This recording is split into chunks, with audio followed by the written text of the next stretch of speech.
Well, good evening, everyone. And I've got one of my favorite guests from the United States. Welcome, Don. It's good to see you again, mate. If you don't know Don, Don is the most patriotic Englishman that isn't English. and he's also one of the biggest Tommy Robinson fans, again, that isn't English. So if you don't know Don, he's an absolute legend. He's been doing this for a long, long time. He's been supporting Tommy for a long, long time. And he's a very good friend of Tommy. So when you have Don on your channel, it's like kind of having Tommy on your channel. So you're very welcome, Don. Don, before we get into stuff about Tommy and Trump and all that sort of stuff, what was it like being in the States on the night of the election when you saw how it was going? Just talk us through where you were, how it felt, and how you think it's all going now. Well, hello, Richard, and thank you for having me on your show. I really appreciate that hearty introduction you gave me there. Okay. I tell you, man, it was, I was doing a 3.5-hour live stream with a lot of really, I think, really nice guests that night. We had Patrick Byrne on, we had Dale Bigtree, who was in RFK's campaign, and some other guests. And I was kind of watching as I was doing the interviews with folks on the live stream. But, I stayed up for the whole thing all the way till 3 a.m. in the morning. But it was a lot of excitement, when they kept calling the states for Trump, and you would see, and, I was waiting on Pennsylvania because everyone had told us in the media that with Pennsylvania goes, that's it. Whoever gets Pennsylvania is going to be the winner. And as more and more states started going to the Trump side, I was like, oh my God, come on, Pennsylvania, come on, Pennsylvania. When they called Pennsylvania, I just went through the roof. I jumped up like I was at a football game and was screaming. And like everyone in my house was just very ecstatic. It was a very exciting time. And so that was about, I think, one that they called it for Trump.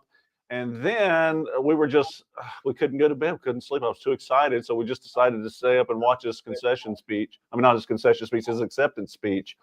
And it was just brilliant, man. The whole night was amazing. It was like a big weight had been lifted off of America's shoulders, because we knew that this was either the destruction of the United States, or we're going to have we're going to go forward with the Trump agenda and freedom and conservatism, and it was going to be a great time. So it was an amazing night, man. It really was. Yeah, and even watching it in the UK, I mean, I got up about 4 a.m. I don't remember.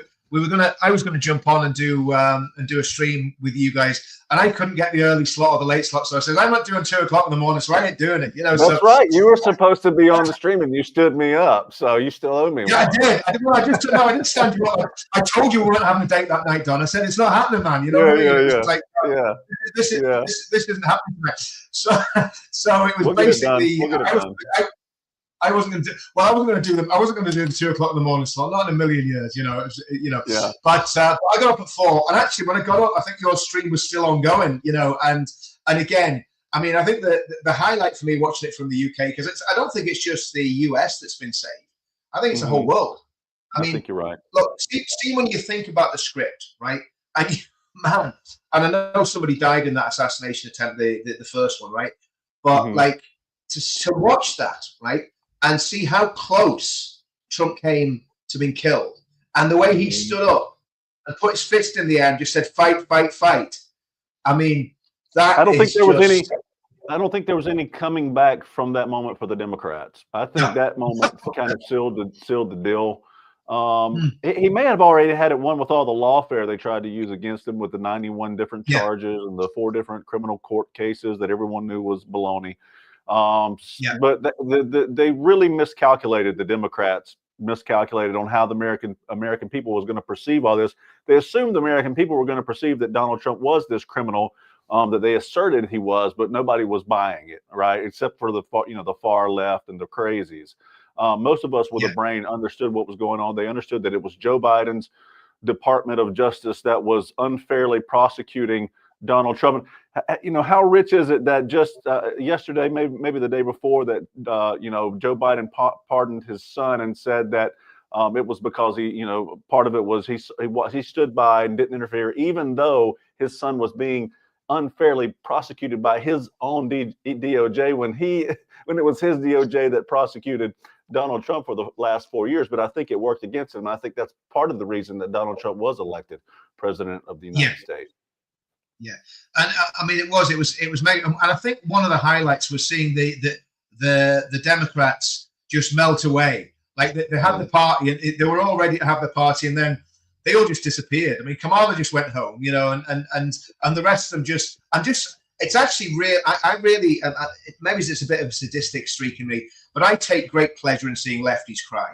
I like seeing left-wing people yeah, me with too. their heads in the tears running down their ugly faces, their pink hair all matted and streaked, and you know, you don't know if it's the Arthur or Martha that you're looking at, but they're all crying. It's just wonderful. It's just a beautiful. It's a beautiful. Arthur or Martha, that's funny. You know, so yeah, I think you're right. Yeah, and a lot of them are leaving X now too, which I kind of hate to see because I don't like it. I don't like echo chambers. I enjoy getting in there. Half of the fun of X and some of these platforms is owning the libs. I always say, you know, so without them, it's just going to be an echo chamber. I don't want an echo chamber. I want a chance to actually change people's minds as well. We may be doing some of that. As a matter of fact, if not for X, a lot of folks may have voted the other way because we wouldn't have had any media that would have told us the truth. And I think a lot of people were flipped thanks to Elon Musk and X, and they had that truth where they could access that truth that the mainstream media was hiding from them. So I think these social media platforms are important, that the liberals stay on and the conservatives stay on, and we all are in kind of one big melting pot of not only cultures but ideas as well. And that's the only way to change people's minds. I mean, you can kind of see that that's what happens when you stifle speech in any country. I mean, you know that as well as anyone what's happening in the UK right now with what they're doing to you guys and your free speech. But when you start, you know, getting rid of one side and you only hear the other, that's what we call indoctrination, right? When you don't have a variety of different ideas to choose from, where we as adults can listen and inform ourselves and make an informed opinion without the government telling us what our opinion should be. So yeah, and I think the sad thing is, Don, the left don't want that. They don't want the other side of the argument. I mean, if you've ever tried to debate with the left, I remember when I'm no fan of Boris Johnson or the Conservative Party, and I never have been. But I was in London on the night of the week after, I think it was 2 days after Boris had won that big election victory in 2019. I'd warned people. I said, Boris is a con man. He's not going to deliver what he says. He's going to deliver. You know, you're worshiping at a false altar there. You know, it's not going to happen. But anyway, there was all these. I'd been in a pub with some of my mates and walking down. I was going back to the hotel and walking down the road, and we happened on this mob of lefties screaming, "Boris Johnson's not my prime minister." And I was just going to say, guys, he actually is your prime, whether you like it or not, he's your prime minister. That's the way democracy works. You might not like him being your prime minister, but it's just a fact. And by the end, you know, they were hitting me over the head with placards, and it all got a little bit boisterous, as it does. And then the police kind of dragged me away, as they normally do. So it was just a usual night when we come into contact with the left. But you know, it was here's Paul coming in. Let's just welcome Paul in. So guys. Paul, evening, gentlemen. Hey, Paul, how you doing, man? You guys know each other, but Don and Paul. How are you doing, Don? You all right, mate? I'm doing great, man. How are you? I'm very well, thank you. Good to see you. And you? We were just catching up with Don about the election and how it felt on the night that Trump won and possibly saved the world. You know, so we're just sort of digging into that. Don, just in the Trump vein of things, what do you think about all that's happening with Ukraine and the upping of the ante there? And I mean, do you think we're going to get to Christmas, or do you think it'll all be calmed down? Do you think Trump's got a handle on it, or what's happening? We're already seeing a lot of stuff. You know, one of the things I posted when he won the election is watch what happens. I posted this the very night he won, right after he won, as a matter of fact. I said, watch what happens around the world tomorrow. And you already started to see the changes around the globe tomorrow. You saw the different attitude from, you know, Hamas was wanting to talk about peace. Ukraine was wanting to talk about peace. We saw Qatar getting rid of these Hamas leaders. Just different things that were happening around the world because of the Trump election. But I think certainly now he's putting pressure behind the scenes. Well, there's pressure, I believe, on Zelensky already to end this war. I think he knows that when the Trump camp takes over, that money, that treasure trove that he was the milk and honey he was getting from Joe Biden is going to be gone. I think that's going to end pretty quickly. I think we're going to see the hostages released from Gaza. and Hamas there. He put out a pretty strong tweet, I believe it was today, towards Hamas that those hostages had better be released, or he's going to release holy hell, basically, on the Middle East. So yeah, I think people are already feeling the pressure. The bad guys are already feeling the pressure from Trump's election. Yeah, I think so. I mean, the only thing that worries me is, sorry, Paul, go ahead. Go on, Paul. Amen to that. Yeah, absolutely. No, absolutely. I think the thing that worries me is Syria, because I think there's a lot of skullduggery going on in Syria at the minute. Because obviously, the issue you've got in Syria is that the Iranians are backing Assad, and obviously the Turks are backing al-Nusra, what used to be al-Nusra, which morphed into ISIS, and it's kind of an Al-Qaeda affiliate. And they're already slaughtering their way through those areas of Syria. There's a lot of Christians in Syria. There's a lot of Alawites, Yazidis, Kurds, and they're really, really, really vulnerable. Now, obviously, as you all know, I'm a massive Israel supporter. And I don't think it's in Israel's interest for Syria to become a jihadist state. It's bad that they're kind of an Iranian proxy. But if they become an ISIS-type state like they nearly did before, I think that's going to be bad for that. So I don't know what Trump's going to. And I would wonder, is this a deep state, a sort of reaction from the deep state, CIA, the Turks, trying to create a bit of mayhem before Trump takes power, so they can cause as many headaches for Trump as they can before he actually gets into power? Because obviously Trump's going to have to deal with Iran. Trump's going to have to try and bring peace in Ukraine. He's going to have to deal with Rocket Man, and I'm not talking about Elon Musk, the other Rocket Man in North Korea. So he's got a lot in his inbox, hasn't he, when he comes to power? Yeah, he does. It's one of the you talked about the deep state, but a lot of the the destabilization is one of the tricks they use. To create chaos all over the globe. They did it with Gaddafi. They did it with Saddam Hussein, and we've all seen the playbook a million times. What happens when you get rid of these leaders and you create this vacuum? That what takes over is Islamic Jihad. For me, I think you're exactly right, Richard. Yeah, that's my worry. What are your thoughts, Paul, on what's happening in the Middle East and how it's going to affect Trump when he comes in? Well, I think the first thing that everyone wants to see is the hostages released. That will be my number one aim. The first thing that I want to see. Let's get the hostages released. Hopefully, look, nobody wants to see war. Nobody wants to see killing on any side. But ultimately, we know how this started, and it's down to those people to do the right thing, give the hostages back, and get round the table and let's try and bring this to an end. But ultimately, those hostages have got to be released. That's the first thing for me. Mm-hmm. No, I agree with that. I agree with that. I think it's going to happen too. Yeah, just based on Trump's attitude, that letter he released today. I think we can look forward to that. Absolutely. And sadly, it's well above my pay grade, and it's well above all our pay grade in this room. And a few weeks ago, I really did think that we were teetering on the verge of a massive nuclear confrontation with Russia. And I'm hoping that there's been some back channels between Trump and Putin. I despise Putin. I think he's a thug. I think he's a psychopath.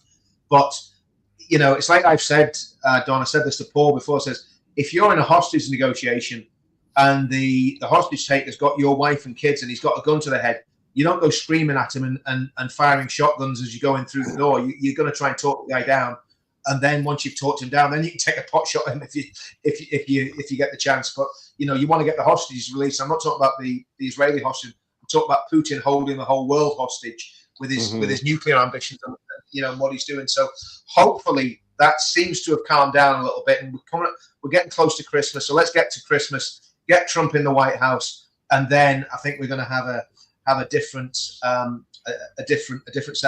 Guys, we've got 1,000 people watching, which is great. If you can do me a favor, like and share, because we want this to go far and wide. If you're watching this on the Richard Inman channel, if you can bounce across to the Counter Media UK channel on YouTube, that'd be great, because I want to try and get the subscribers up on that, because we want to make that into a big base where we can do all sorts of different content and all sorts of really cool things. So if you can get on the Counter Media, that'd be fantastic. Paul, tell us about what you think about what's happening with Tommy, and where we go with all that, and how the Well, let's tell you what I'm going to do. I'm going to play a video, right? So I'm going to play this video, and I want everybody to have a look at this, and then we'll have a quick chat about it once I've played it. So let's just get this video playing. So just bear with me, guys. Young people and an increase in support for reform. So I do wonder why they didn't bother to include that bit. Though, overall, I am quite satisfied with the documentary. However, I understand the point that you're making. And I may as well just clarify, I have absolutely zero association to Tommy Robinson. I never have, nor will I ever. So I think in the case of Charlie, that was a unique case, because there certainly isn't a reformed Tommy Robinson pipeline. At least I haven't seen that. I mean, as we're well aware, the party is disassociated from Mr. Well, I mean, they never associated in the slightest, but, they've made it abundantly clear that Tommy Robinson, is sort of persona non grata at reform. So, but Suzanne really Evans, do you think that's the right thing? Because you have that young guy, Charlie, going on a Tommy Robinson march, and as a result, he's expunged from Reform UK. Now, there was no trouble at those marches whatsoever. It was full of patriots. I know you battled with this whole question, Suzanne, when you were within UKIP, because there has always been the debate about how close political parties should align with Tommy Robinson. But I just worry that by automatically dismissing anyone, including a young lad of 13, saying, well, you're not for us now simply because you've gone on the Uniting the Kingdom march. Personally, I don't agree with that approach. Well, I have to correct you, Dan. I didn't battle with the whole issue of Tommy Robinson and UKIP. I was very clear where I stood. And the moment that Gerald Batten became leader and decided he wanted to associate with Tommy Robinson, that's when I left UKIP, and Nigel Farage left, I think, a few days later. So I'm afraid I do disagree with you on this. I'm totally in Nicholas's camp on this. I think Tommy Robinson is pretty much beyond the pale, really. I'm not saying he isn't always right. Even a broken clock can be right twice a day. But I don't think reform should be associating with him. I think they've absolutely made the right decision here.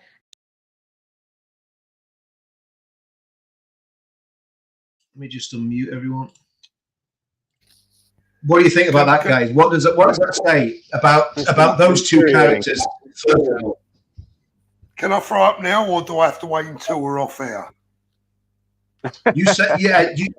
You just comment now, Paul, because it would be an expression of how you're feeling. Yeah, I mean, well, what do you think? I just got Richard. I just got home from holiday about a couple of hours ago. I planned on having the night off, and I watched that tonight, and it's just made me seething with anger. I mean, first of all, no disrespect to the young man. I mean, what's his name? Nicholas Lissack. I mean, I think he's 18. He says he wants to have no association with Tommy in his dreams, right? I mean, in his dreams. That's the first thing. But I mean, is this where reform we're going to go? Young Tory toffs like this Nicholas kid. Suzanne Evans, an ex-Tory councillor. People are talking about and moaning about division that's appearing with reform. These are precisely the people that are causing the division. How dare that young man say there's no pipeline to Tommy within the Reform Party? Because we know for an absolute goddamn fact that before the election, there absolutely was a pipeline, a grovelling one, asking for votes. And not just that, Paul. They were let's get it right. There were lies told as well, because it was, you get reform, you get people to vote for reform, then we'll sort something out after the election. It was like the sort of what's the expression? Don't piss down my back and tell me it's raining. Yeah. I mean, look, here's the thing. Dom, the best quote in the outlaw Josie Wales. Sorry, Paul, say again. I was going to say, lads, this is the thing. If reform think they're going to win over the people with talk like this, they need to wake up. I've just spent a week out in Benidorm, and I bumped into, I don't even know how many people that watch our channels that are out there getting away from the mess that's at home, coming up to me, people actually in tears talking to me about what's going on and their love for Tommy, our movement, what we're doing. These people are living in a bubble that they don't even understand they're living in themselves. And frankly, that young man, Nicholas, I have to keep looking at my paper because I've never heard of him before. But what a goddamn cheat. You know, he's had 30 seconds of fame on Sky News and has all of a sudden decided to become part of the political establishment.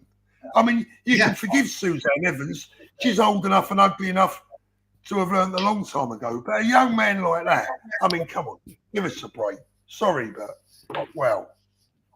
What Don? What's your take on those two guests on the Dan Wootton? And actually, before going on, Dan Wootton, fair play. Dan actually stood up for Tommy, and he has been taking a stand for Tommy, as has that girl Alex and the Andre that does Talk TV. So there's actually more people on Talk TV standing up for Tommy than there is on GB News. But Don, over to you. What do you make of that video you've just seen, apart from reaching for the sick bag while it was on, which we were all doing? What do you think of it? Well, I think what we're seeing is a case of follow the leader, right? And Nigel Farage is the leader of reform, and that's his very attitude. You know, I've talked about this so many times. I've made so many posts, and one of the things that it irritates me to no end is to see Elon, because I know Elon's not spending time in the trenches with the people in the UK. And now that I've been to the UK 4 or 5 times this year, and I've participated in all these rallies with hundreds of thousands of people.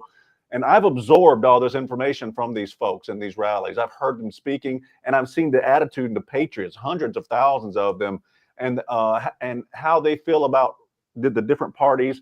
Your parties are a little bit hard to understand for America. The only reason I understand them now is because I've been over there and I've kind of seen who is what party is for what, and how they behave in relation to our parties. I would call your Reform Party it's really weird. I would call your Conservative Party our Democrats, and I would say your Labor Party is your far left Democrats. I would say your Reform Party is what we would call rhinos, Republicans in name only. And I think your UKIP party is really your Conservative Party, the more along the Trump vein, just based on what I've seen and how I know my own country. But when I see Nigel Farage say things like, well, you know, we can't do anything about immigration and basically embracing immigration, that tells me, well, they're not really serious about getting rid of the immigration problem. When he says, well, you know, blames Tommy Robbins for the Southport riots, you know, and people like Richard Tice say, well, we don't want to be associated with Tommy Robinson and his lot. Well, what is the rest of the forum going to say when that's their leader? That's their most highly visible guy. That's the attitude they're all going to have. And, you know, and I think Elon and people over here in America, a lot of people have this misconception of Nigel Farage. They see him as probably maybe the Donald Trump of Great Britain. But I 100% can tell you that's not the case. And where Nigel Farage gets it wrong, and what Trump understood is that no matter how much you try to placate the media, the legacy media in your country or mine, if you're not with the right party, it doesn't matter what you say or how much you try to straddle the fence, they're always going to try to demonize you, and they aren't going to hate you any less. That's what Donald Trump understood, and that's why he appealed to the people. He spoke his mind. He still speaks his mind. He said what was on all of our minds. He addressed the issues that we wanted to see addressed, and that's where Nigel Farage gets it wrong. He does not address the people. He is more concerned with appeasing the mainstream media in the UK. So that's where I think Nigel gets it wrong. Yeah, well said. I could 100% spot on. He has to give it. They're never going to take to him, so he may as well just shoot from the lip. You know, I mean, let's just have it straight. That's right. And I think the thing is, here's the thing. I mean, a lot of people think I don't hate Nigel Farage. Look, I watch him on TV a lot. I quite like him. I think he's amusing. I think he's a character. But here's the thing about it. My issue is this. I don't believe he is the man that's going to lead the United Kingdom out of the problems that we face. And that's not set. Look, at the end of the day, I know there's a lot of reform supporters watch these channels. They watch your channel, Paul. They watch my channel, and I know they get irritated, right? But I've got to speak the truth. I can't come on the channel and be a hypocrite and say, oh yeah, I like reform just because there's a few people, you know, clicking, you know, liking my channel. So I'm not going to do that. I've got to tell the truth. I think reform can be reformed, and it can be made to work. But I think the three men that are leading it have to go. I think Zia Yusuf has to go. I think Richard Tice has to go. And I think Nigel Farage has to go. That's my opinion. Now, if people don't like that, I get it. I understand it. But also, we've got to look that there are all these other parties that are in the mix, that are in play. We've got Ben now outside of the Reform camp. We've got UKIP making great gains, as Don's quite rightly noted. So what we need to do is find a way of tying this all together. And I tell you who I think we need to talk to, Paul. And you might not know this guy, Don, but there's a guy called Dominic Cummings, and he was the mastermind behind Brexit. He was Boris Johnson's chief of staff, I think, and he's very confrontational. He's very much like a Steve Bannon type character, a little bit more quietly spoken, but he's like our Steve Bannon. And I think we need to be talking to him. I think so. If anyone can get me in touch with Dominic Cummings, please do, because we definitely need to talk to Dominic Cummings and find out if he can bring anything to this.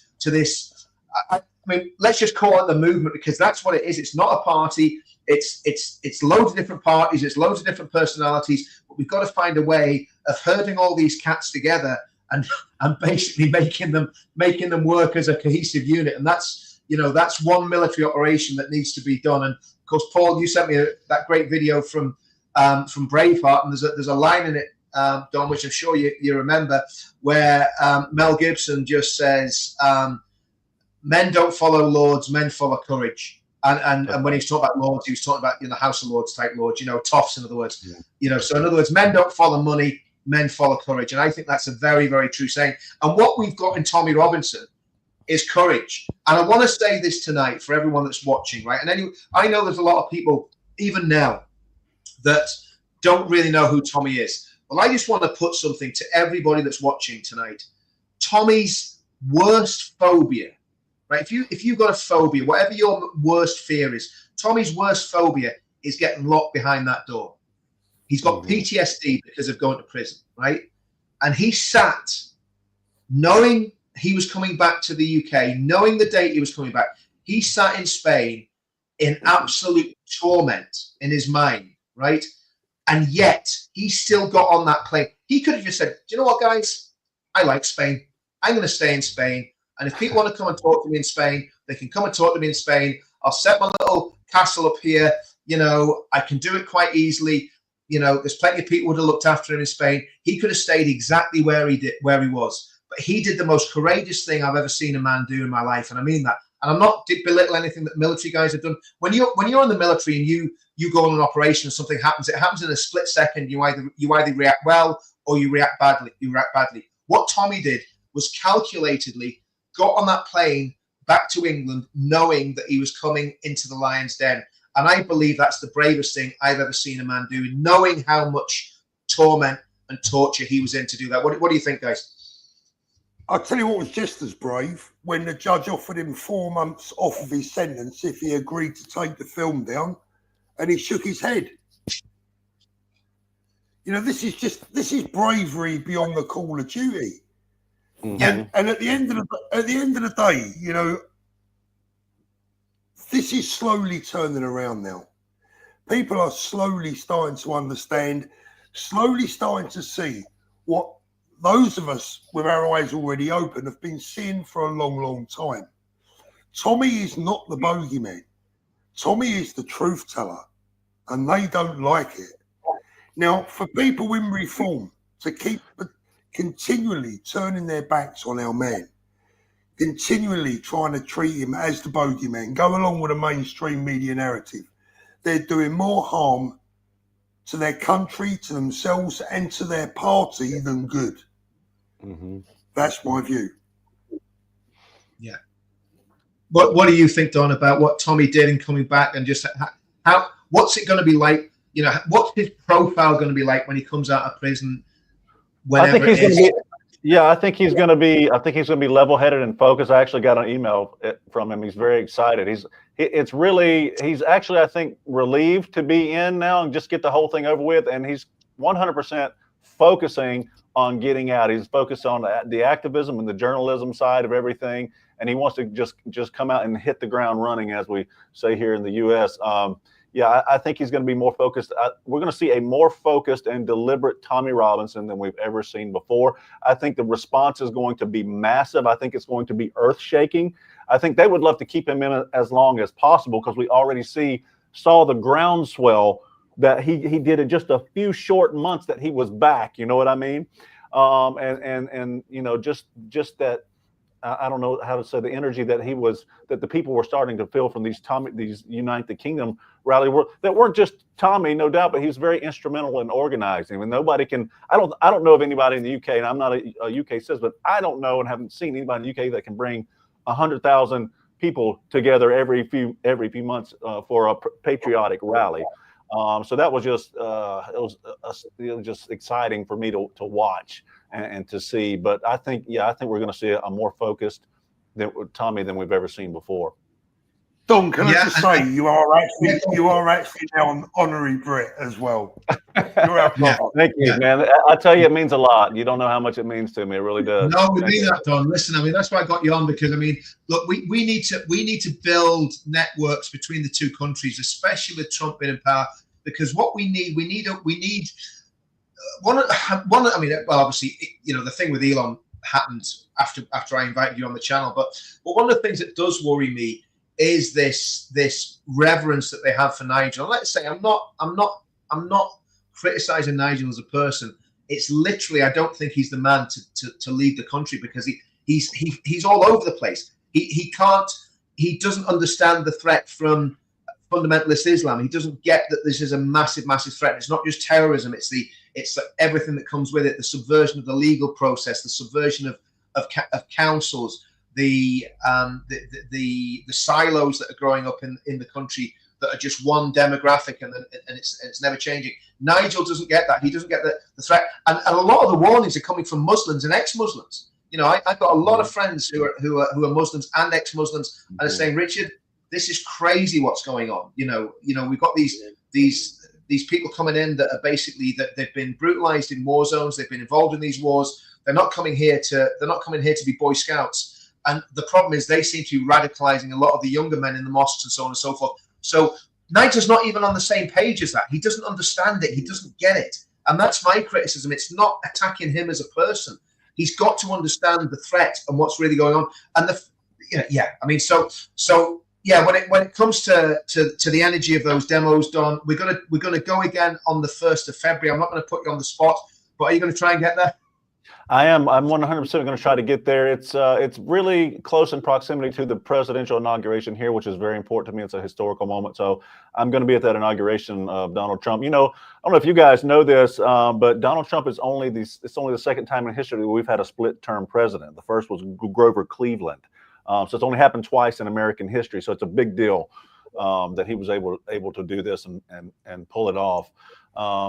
But yeah, when it comes to Nigel, it's like it's not even the same Nigel Farage that I remember. I remember a Nigel Farage during the Brexit era that was just he was speaking his mind, and he was that sort of rebel attitude. And it's almost like someone's got to him, or I don't know if this last few years of leftist leadership has gotten to him or what. But his entire attitude and tune seems to have changed. It's not this. I used to like Nigel Farage. I was a supporter of his. Not anymore. He's completely. He reminds me a lot of we have the rhinos here, like the Mitt Romneys who were conservative at one time. The Adam Kinzingers who ran as Tea Party candidates were some of the most conservative candidates, and then they get in, and these guys are some of the biggest traitors to the Republican Party we've ever had now. So that's what just, it's very eerie for me to watch Nigel Farage become this person he's become, because it's not the same guy that I remember from just 2 or 3 years ago. Don, I think you were sorry, Richard. I think Don, you hit the nail on the head earlier on when you said that Nigel is trying to appease the mainstream media. He just needs to learn to understand that that's never going to work. They're going to hate him no matter what he does. And I agree with what you said earlier on, Richard. Look, I like Nigel as an individual. I'd love to have a pint with Nigel. Mm-hmm. I'd love to have a pint with Nigel, but he's becoming inconsistent. He's coming over as being weak. There's a lack of leadership there. And ultimately, I feel he's revealing himself as a Tory. And we don't want another Tory in charge. We want a real leader. We want a man of steel. And I don't feel, sadly, and I'm disappointed, again, as we've just been saying, we've all liked him in the past. And as a person, he's fine. There's nothing wrong with Nigel as a human being. And given the choice, I'd take Nigel over Keir Starmer in a heartbeat. Oh yeah, I'll take Jack the Ripper over Keir Starmer. Well, I think he is Jack the Ripper. Well, I was going to say we've never seen Jack the Ripper and Keir Starmer in the same room, and that's all I'm going to say on that. Don, you can say a lot more than we can say, Don, because you're not covered by the horrendous libel laws that we're covered by in the UK. But we say too much, and our nice, expensive front doors come flying up the hall at 30 miles an hour with the hate crime squad, running in behind. Meanwhile, Granny's getting mugged for a pension, and kids are getting dragged off the street. But you say something wrong on Twitter, and they're coming up your doorway, and you're getting dragged off to the local station. You'll not be seen for 2 years. I mean, that's what's happening in the UK. So let's talk about political prisoners, Don. What do you think of the fact we've got Tommy as the political prisoner, which is, a lot of people are saying, oh, we shouldn't have free Tommy demos. And I'm going, why not? Every Friday, I have a free Tommy Friday, right? Where we go down to our local migrant hotel and we stand outside it with a free Tommy Robinson banner, right? That's what I do on my Fridays. I know it sounds very sad, but it keeps me amused. But, you don't have anything going on in where people get. Well, you do have political prisoners, because you had Steve Bannon. What was all that about? What's going on with that now? Now that Trump's got power. Steve Bannon and a few other in Trump's circle, they went after. I can't remember the details of all of them, but I will tell you, in relation to you guys, from what I've seen, your immigration, I think your Conservative Party was probably more responsible for that than anybody. But when Labor came in, that's when they started arresting everybody for these thought crimes, basically. Just so Orwellian, very 1984. And it just goes to show you, Keir Starmer's background. He's responsible, in my opinion, just looking at it, for all of these things. If you look at his background as a Trotskyite, and you know anything about Leon Trotsky, Trotsky was one of the worst Marxists there was, and this is who Starmer's hero is. Stalin expelled Trotsky from the Communist Party because he was such a horrible communist, and he was so much more terrible than Stalin himself was. That's who Starmer's idol is. So that's why we're seeing it. That's what Trotsky wanted to do, was lock up everyone for speech crimes, censor everyone, and everything you see going on in the UK right now is Marxism, in my opinion. But it's very eerie to see. And I've always believed, and I think most Americans believe, that the UK was kind of second to America as far as freedom goes and the amount of liberties countries have. UK would rank it at the top of a list not long ago, and then now you see what's happened now, and I think the entire perception, the world's perception of the UK has changed, just based simply on what we've seen this past year in the UK, and I think it's a shame, really. Well, it was chilling, Don. I mean, there's a lot of us were told we were going to get arrested, and I mean, and not by people that were, conspiracy theorists, people that were in the know that there were plans to arrest a lot of us, and thankfully they didn't have enough evidence of us saying enough wrong. There was not enough wrong speak in the vocabulary for them to come and smash our doors in. But the reality is, they were genuinely gunning for people, and they still might do it again. That's one of the things we've got to be aware of, that they're not finished with us. And I think what we could learn from the States, Don, and give me your thoughts on this. And again, Paul, you jump in as well. One of the problems we got in the UK, let's say that we had an election tomorrow and Reform won it. Well, what happens then?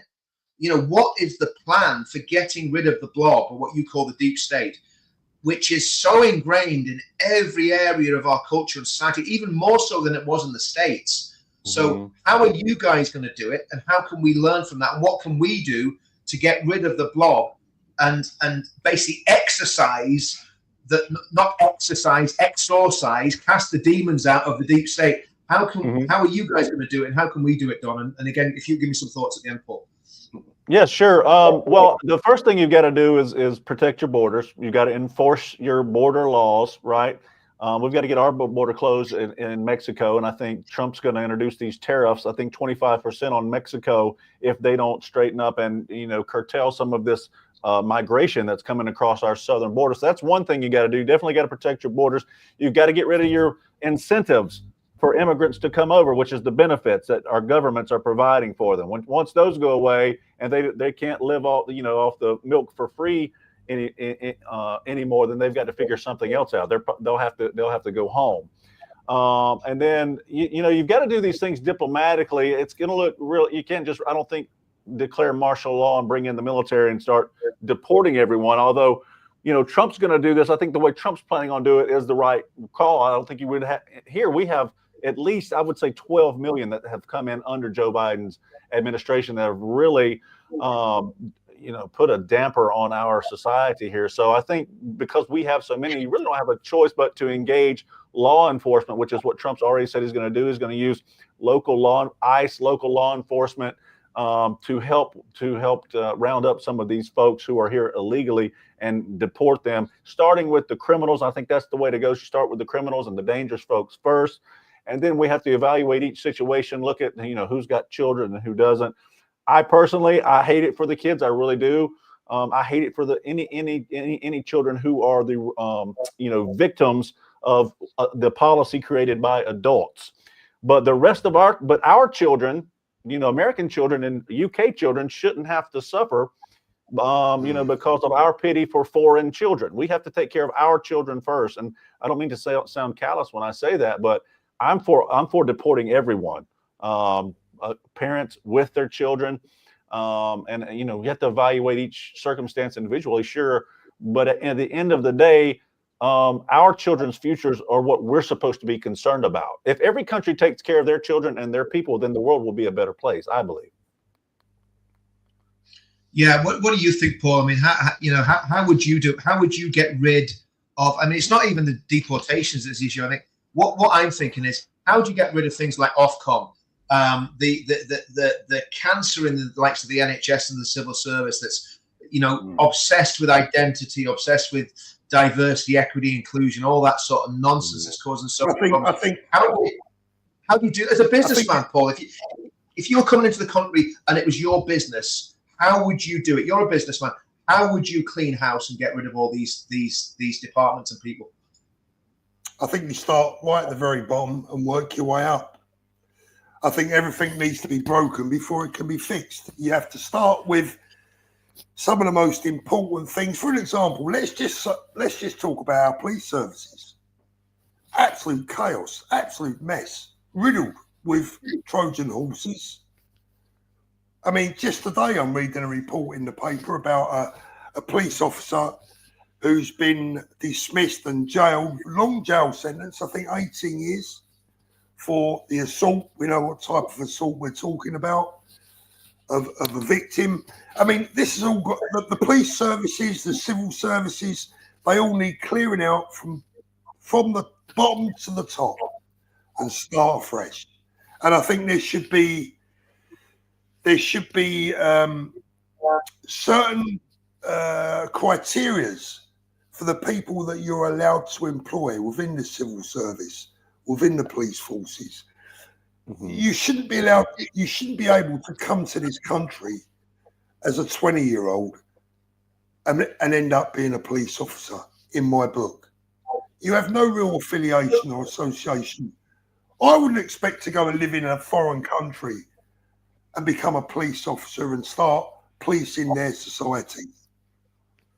And it seems to me that our police services now, one of the criteria that will get you in fast is if you're not British, or if you wasn't born here, or if you come from a particular background, when what we actually need is people that understand our society, understand our culture, respect both of those things, and is capable of doing the job fairly and squarely, without fear and without favour. But when you're employing people with sectarian beliefs, strong sectarian beliefs, how can you expect them to police without fear or favour. So Yeah, this is a problem that is very, very, very deeply ingrained into our society. yeah. Yeah, how do you police the infidel and the brother equally? That's a great Well, point. you don't. They I don't. mean, do they? that's a massive one. I mean, and I don't know what your thoughts are on this, Don, but my thinking is, and I don't know what Paul thinks. I never really discussed it with him, but my thinking is that the police do not police in a fair and even manner because they're terrified of the demographic that could explode at any moment, and they know that they can't cope if that explosion happens, and they know that they will lose civil society in the UK. I genuinely believe that's what's going on here. And I tell you why I believe it. I was doing a recce for one of the events. It was the Trafalgar Square event. And I said to the guy, I said, look, what are you going to do if 10,000, enemies of Tommy Robinson, I don't need to say any more than that, come steaming into Trafalgar Square on the day? And the cop says to me, he says, the one with the biggest numbers wins. That's what he said. That's word for word. And it is a doctrine in the police. And you ask any police officer that's dealing in public order, that is a doctrine. It's called numbers. Whoever has the most numbers wins. So if they can mobilize 100,000 people, yes, they may appear to be peaceful while they're walking through London or New York chanting, from the river to the sea, Palestine will be free, or from London to Gaza, we want another intifada, whatever the chant is. They, when they say that, they don't get arrested. When a little granny in Cheshire says something about, what happened in Southport, she gets a door kicked in within a week and she's dragged off to the police station. And that's, I believe, because the police in the UK are terrified of what might happen if this gets out of control. And by the way, we've got 1,800 people watching, which is great. Keep liking and sharing, because we want this to. We want you to hear what Don's got to say. We want to hear what Paul's got to say. You hear me waffling all the time. These guys are the guests. So, what do you think, Don, about this whole idea of two-tier policing and how that's going down in the UK? Oh yeah, I've seen it myself. I've been there at some of these demonstrations. Even went and protested when they locked Tommy up. We went to Downing Street. We went to Scotland Yard, and I saw how the police showed up and tried to push everyone around. They don't do that when it's the other crowd. It's so obvious too, is the thing. It's so obvious, and you never see. And the real problem is the mainstream media never shows you the two different sides. They always they show the bad guys are the far right. Everyone's far right who is not the left. You know what I mean? Yeah. So if you espouse any patriotism or love of your country, and you don't like the fact that immigrants are flooding your cities, and the fact that you all are paying to be replaced, you're paying to replace yourselves. But if you don't like those things, you disagree with those things, the media is going to paint you as a far right Nazi, and the police are going to react to those things. So I think those two kind of work hand in hand. When the police have this public perception of you that's fueled by media narratives and the people they may follow, then they're going to treat you accordingly. So I think it's indoctrination has a lot to do with it. I think that's one of the problems in all of our countries, is education and indoctrination are two of the main problems we have. But yeah, it's definitely obvious when you see the two-tier policing there in the UK. There's no doubt about it. Even online, when you see the different videos, you can tell there's a big difference. And what would you do, though? Sorry, Paul, go on, yeah. Oh, yeah. Sorry. By the way, Richard, someone has passed me Dominic Cummings' telephone number. So very good. Okay, well, that's good. That's fantastic. Yeah, great. I was going to say, Dom, one of the biggest issues we have here in the UK right now is the police. I've always supported the police. Ever since I was a kid, I was brought up to support, believe in the police, show them support, give them a hand if they needed it. But I've got to tell you, my contempt for them is at an all-time high. When I see their behaviour, when I see just how much, I always have this question: how much money would someone have to pay you to turn and betray your own people? And that's the question that I have for every single police. Don't give me any more of this, I'm just doing my job. Mm-hmm. I'm sick and tired of hearing, I'm just doing my job. We heard that at the Nuremberg trials, didn't we? We're just doing my job from the SS soldiers and all those good things. But at some point, these guys have got to wake up. And I'm surprised. Is there like a mass exodus from your police force at all, or I think morale is at an all-time low. But the thing is, again, Don, you know, they've been recruiting from the left for years. Mm-hmm. So what they've done is they basically recruited their own left-wing police force in many respects. I mean, if you look at the police who are policing these demonstrations, a lot of them will come from a demographic that are supporting the Palestinian cause, as an example. Mm-hmm. And I don't know the answer to this, right? But I wonder how many police officers in the UK are Jewish. I bet there's very, very, very few. It seems that way. Just very looking few. As an outside observer, I haven't seen any. Yeah, handful. Yeah. Well, I think I'm not saying. Sorry, can I just caveat that?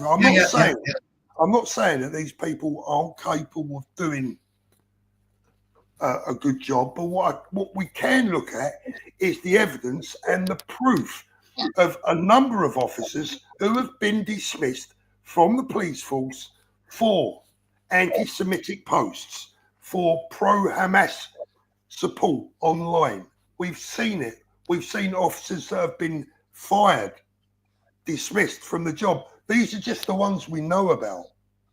So my contempt for the police right now and their willingness to take batons to their own people is at an all-time high. I just cannot forgive them for what they're doing. Yeah, it seems like betrayal. And I know what you mean. We have the same thing here where you support. We have the saying here, back the blue, because our police wear the dark blue uniform. So it's back the blue. We've all been very patriotic when it comes to supporting our police, but the further left they go, the more instances we see here of them not behaving like they should if they were really for the people. So it's, I understand completely your sentiment where it's so hard. You want to back them because it's a dangerous job. And on the one hand, they do risk their lives on occasions for everyone. But then when it comes to the other side and how they police each other, it seems to be always the native British Christian citizens who take the brunt of their anger. So it's definitely two-tiered and it's not equal. That is why morale is low, because a lot of the old school coppers, a lot of the old school officers have different views to the younger generation. The ones that have come straight out of university, they've already had their brains washed for them. That's right. They're straight into the job with their left-wing views. And a lot of the older police officers are just as sick of it as we are. Yeah. I think it's like everything. There are still some good coppers out there. And I think, we managed in the events that me and Tommy were organizing, the last sort of 3-4 events, how many it was, since the St. George's Day one, where there was a bit of misunderstanding between the police. I think we've actually got quite a good working relationship with them. I don't trust the police, and that's, trust is built and earned. But I must say, the ones that we work with in those demonstrations, the commanders that we work with, have actually showed that they've been fair. Well, they have been honourable, and when things have gone wrong, they put their hands up. We had the issue with the Palestinian flag in the Trafalgar Square event, where that could have caused serious disorder, and we managed to, with some really brave security guys and stewards, defuse that situation. And we also had the situation that actually happened again at the last event, and everyone just ignored the guy with the Palestinian flag, which I think is by far the best idea. Don't go and get into him. Just leave him to it. If someone wants to walk and be an idiot with the Palestinian flag, well, that's up to him. He can, that's like he must be really bored if he walks through a patriot demonstration with a Palestinian flag. And the best thing to do is ignore him and not give him what he wants. But so we had some minor situations, but on the whole, is that where you took the shot to the eye? Oh man! Oh, yeah. That was one of our own, wasn't it? Well, he was. Yeah, he was. Well, he was. He was kind of. connected with a traveler family, and anyway, that's a long story. But but my eye You just look like about Rocky. okay. Richard runs into the crowd to stop someone. He comes back and he looks like Rocky Balboa. His eyes. Oh man! I tell you what, if you ever had anyone try to gouge your eye out, with the guy, he knew what he was doing. He stuck the thumb right in the corner and just yanked. And I thought I was going to go and find a mirror. My eyeball was going to be hanging on my cheek like something out of a Halloween movie or something. You know what I mean? But it was pretty brutal. Like, and I'll tell you what. Here's the thing, right? The next day I woke up and I looked like Quasimodo, and I hobbled to the local Boots. Boots is a pharmacist or a drugstore in the UK. So I got to the pharmacy and I went in, and there was a girl, hijabbed on, headscarf and all the rest of it, behind the counter, Muslim girl, and she was the kindest, most caring person I'd had, looking after me in the medical sense. For like she couldn't do enough for me. So I mean, this is where when we're talking about the ideology behind Islam, we're not talking about Muslims. We're talking about the ideology, because the vast majority of Muslims that you come across are decent, nice people. The vast majority of the ones I've come across. What worries me is what's in the ideology and what's been taught in the mosques, and what the Deobandi and the Salafi and the Muslim Brotherhood and the real dangerous Islamists are doing. That's my big fear. It's not that girl couldn't have been nicer and kinder to me. And that's just one example, right? So I think we've got to try and differentiate between ideology and the actual people. But obviously, when people do believe that ideology, like Moma said on the channel, he's an ex-Muslim the other night. He says, look, if they believe that stuff, you've got a real problem. And that's what we're dealing with in the UK. And yeah, the Orthodox. I think the Orthodox are the most dangerous. The secular are the ones you don't really have to worry about. But the Orthodox Muslims who follow it to the letter, that's where the danger lies. That's exactly right. And that's the discussion that's getting more and more difficult to have. And we had it a couple of weeks ago. I should have actually got the video teed up. I'll maybe get it up for when we do another video. But there was a Muslim MP stood up in Parliament last week and asked for blasphemy law in the UK, and Keir Starmer didn't say no.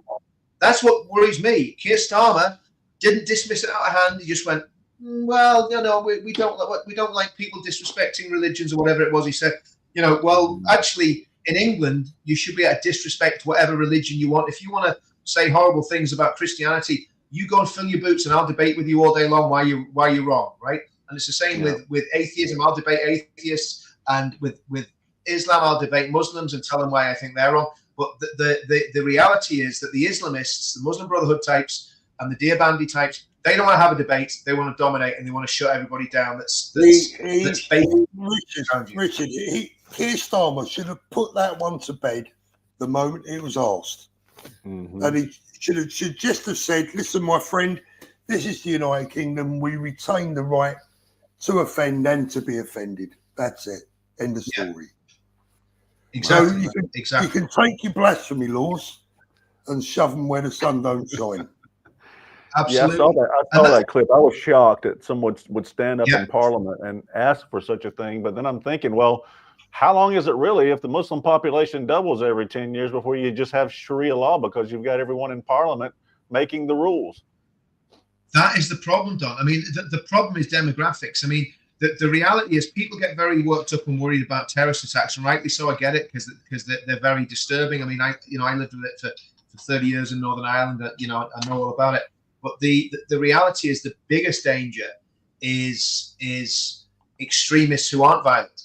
In other words, the Islamists, the non-violent, what's used to be called non-violent extremists, because what they're doing is they're trying to infiltrate every area of government, every area of society, and turn it into something that's in their image.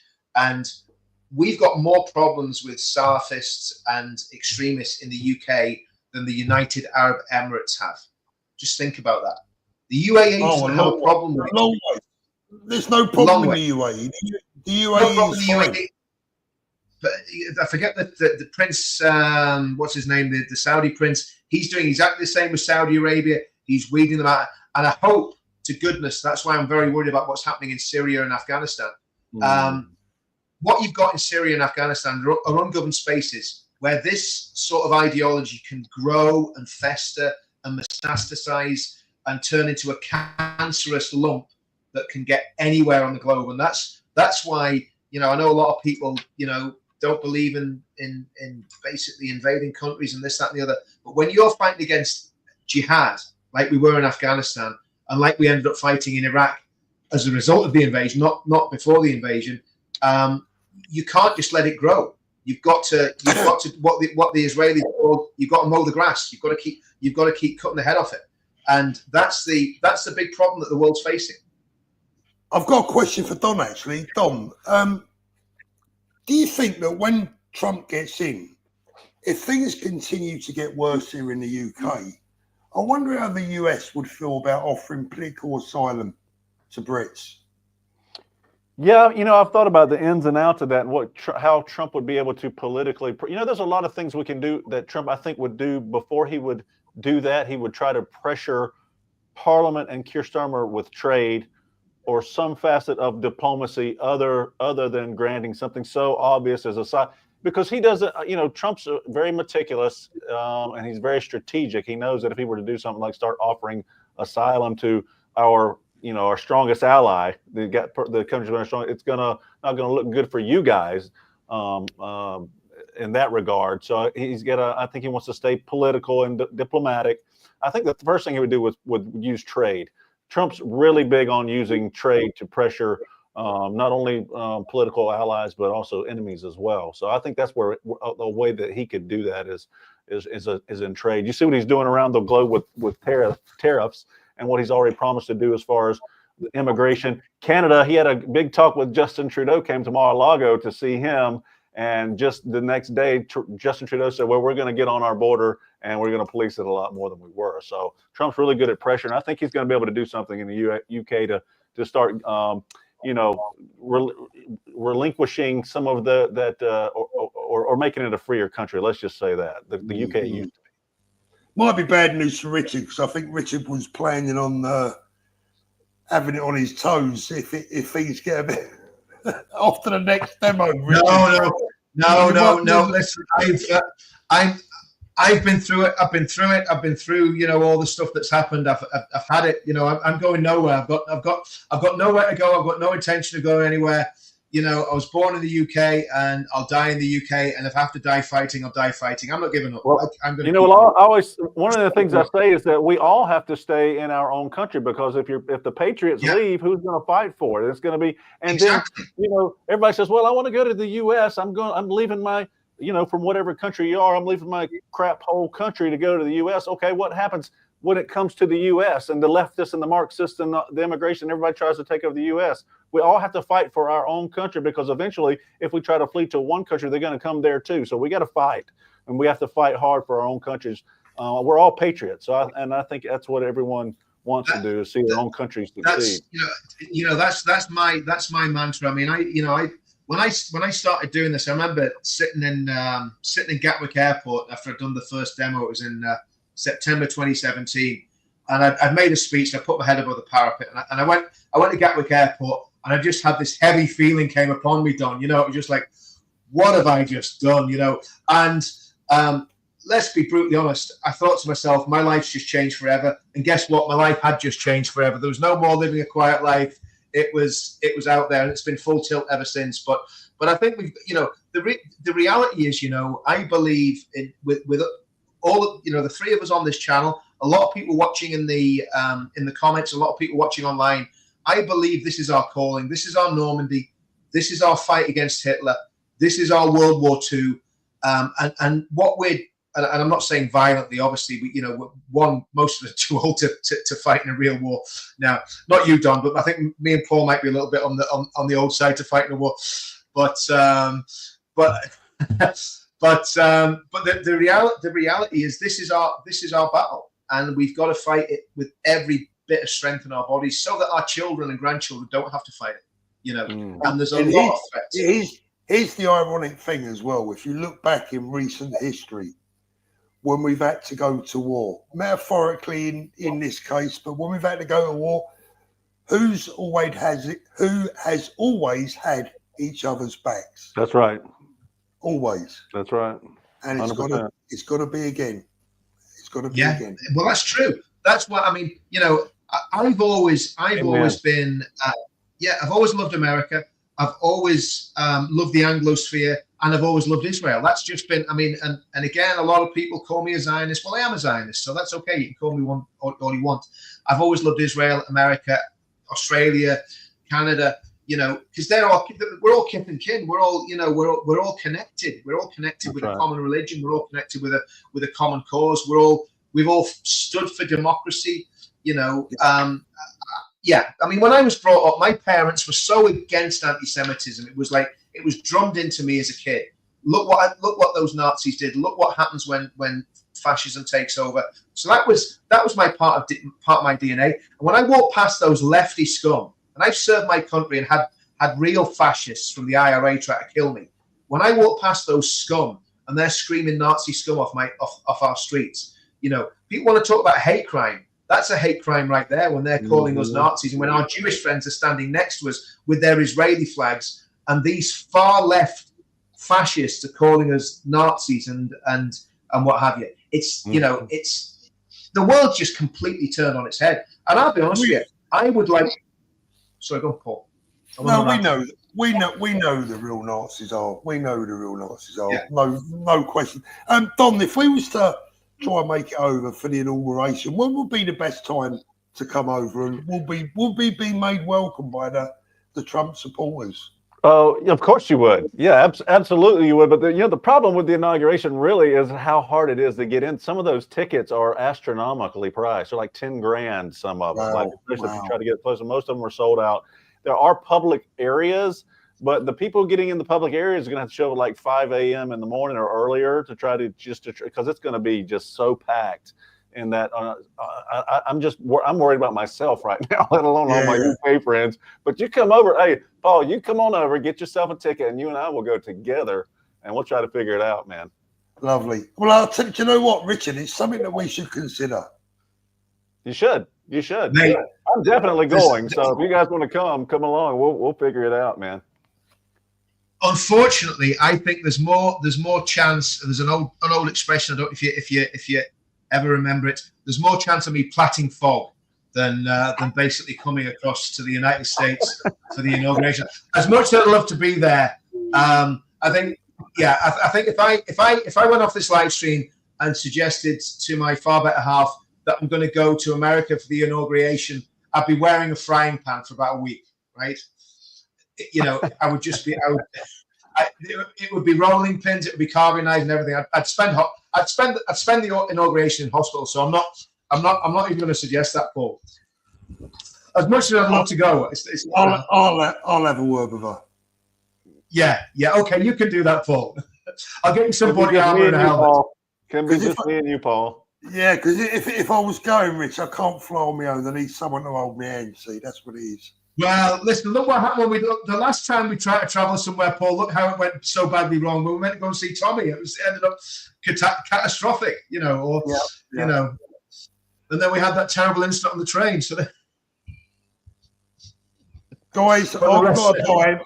I've got to dive because I've got a 5 a.m. start in the morning. Don, lovely to see you, my friend. Great to see you, brother. Take care of yourself always. See you soon, Richard. Thanks for having me on. Take it easy.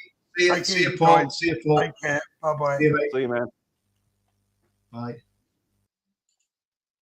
So there's Paul's gone. He's dropped the bombshell to his wife that he's going to the States on the 20th of January, and then he's left because she's just about hit him with a frying pan. So yeah, I hear you. I'm going to have to dive here too pretty soon. Yeah, I am too, Don. Listen, I just want to thank you for coming on, brother. And again, you know, just give us your socials there, Don, so people can follow you. The ones that don't follow you already, most of them probably do, but give us where they can find you. Yeah, sure. On X, follow me on X at Real Don Keith is my handle, and also on Instagram at Real Don Keith. On Facebook, The Real Beef Don with Don Keith. Been a pleasure, man. Thank you for having me on. That's perfect, right, Don. I'll see you. If I don't see you before, hopefully I'll see you on the 1st of February, and we'll have a beer together and have a bit of a catch up. I can't wait, brother. Take care of yourself, okay? Okay. See you soon. And thanks everyone for watching. Man. See you all soon. Goodbye. Bye now. Bye-bye.